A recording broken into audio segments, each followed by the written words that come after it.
Hi everyone, in front of me I've got Vivo V17 Pro and let me share with you how to change the ringtone on this device.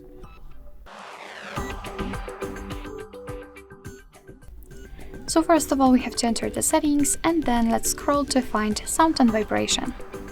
Now let's scroll down again to find proper section, which is right here. As you can see, we can change the ringtones for the notifications, alerts, etc.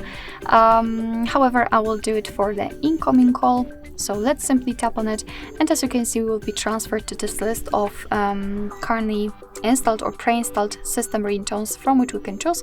We can always tap on custom ringtone, and basically if you will have any kind of files, for example, downloaded or recorded, and if they will be compatible, you will be able to pick them and set them as a ringtone, up to you. However, I'll pick something from the system ringtones, and basically if you want to listen how the particular ringtone sounds, simply tap on it and you will be able to listen to it and check if you like it.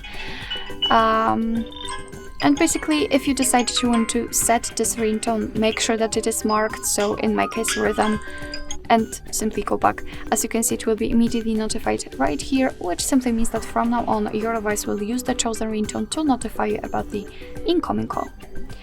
Alright, so that will be all. Thank you so much for watching. I hope that this video was helpful, and if it was, please hit the subscribe button and leave the thumbs up.